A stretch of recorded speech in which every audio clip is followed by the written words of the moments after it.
Iran just made America look stupid, and the world is watching. Okay, let me just say this out loud. Iran, a country that has been under American sanctions for 40 years, just made the most powerful military in human history look like it forgot to charge its phone before a road trip.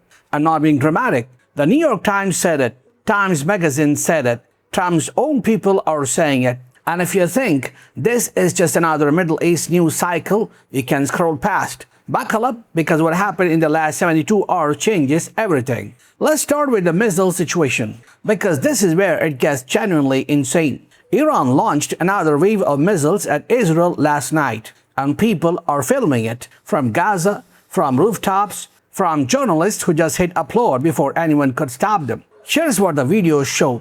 Missiles coming in, missiles hitting, and nothing stopping them. Where is the Iron Dome? You know, that legendary billions of dollars, nothing can touch us missile defense system that Israel and its supporters have been bragging about for years. The one that was supposed to make Israel literally untouchable. Gone, not there, depleted. The sky over Israel is running out of interceptors. And as this war continues, as Iran keeps firing, that situation gets worse, not better. You know what they call the Iron Dome now? The wax dome. Because it's soft and it's not protecting anybody. Meanwhile, America bombed a bridge in Iran, a bridge called B2, the tallest bridge in the Middle East. Except, and I cannot stress this enough, the bridge was still under construction.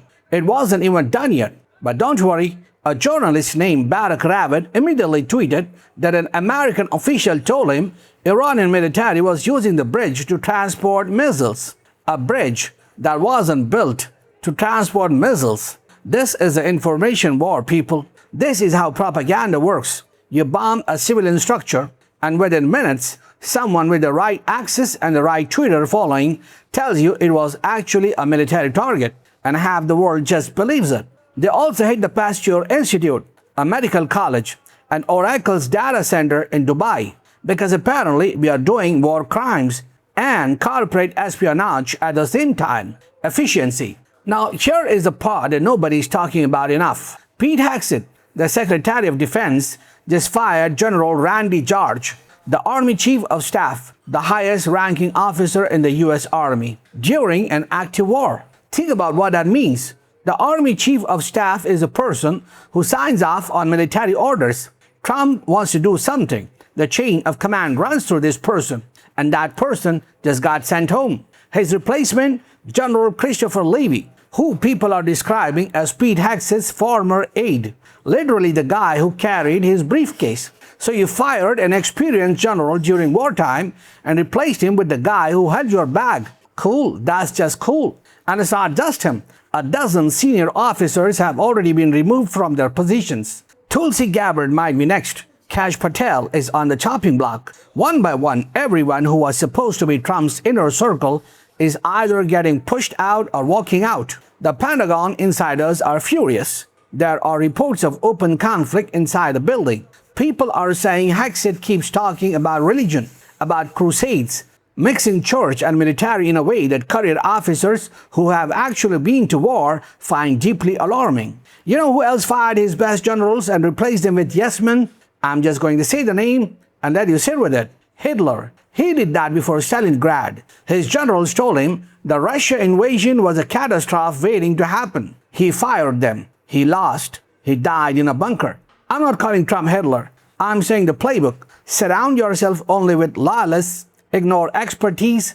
Believe you're the smartest person in every room. That playbook has a very well documented ending. Now here's the real story underneath all of this. Before this war, America had military bases across the Middle East, and everyone saw them as protection. Now those same bases are targets. They went from assets to liabilities overnight. Before this war, everyone thought America and its allies would move together automatically. Now France is refusing to support a UN military action to open the Strait of Hormuz. They are saying talk to Iran diplomatically. France, the country that used to raise its hand with America at the UN almost reflexively. That France. Macron got asked about Trump's comments about his wife, and he gave the most diplomatically savage response I've ever heard.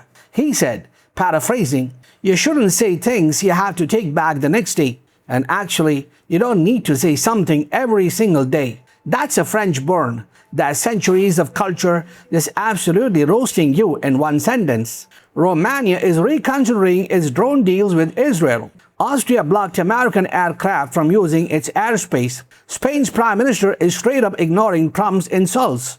Britain's Starmer said he'll do what's good for Britain. Period. And Iran's president Pezeshkian responded to Trump's Stone Age threat with one of the best geopolitical clapbacks in recent memory. He said, in the Stone Age, there was no oil in the Middle East. So if you want to take us to the Stone Age, fine, but you'll find no oil either. Translation, you bomb our infrastructure. We shut down every oil center in the Middle East, every single one. And now let's see what a gallon of gas costs in Iowa. And here's where we are. America went into this thinking Iran would fold like every other smaller nation it had bullied into submission. Instead, Iran held, and in holding, it exposed something the world wasn't sure about. American military dominance is not what it was. The F-35s, people now know how to hit them. The aircraft carrier Gerald R. Ford, it didn't catch fire from a kitchen accident. Missiles got to it. The Navy ships, they turned back because Iran's fast boats were doing serious damage. Time magazine's cover literally says, "Where is the exit?" The New York Times, the same paper that was running op-ed saying America should attack Iran, now has a headline reading, "How Trump Boxed Himself in Tehran." When your own cheerleaders start asking how you get out of the mess they cheered you into, you know things have gone sideways. Trump wanted to project strength. What he projected instead was a map of America's weaknesses, and the whole world took notes. That's the story. That's what's actually happening. So that's it. Thank you for watching. If you liked the video, hit the like button, share it with your friends, and subscribe to the channel.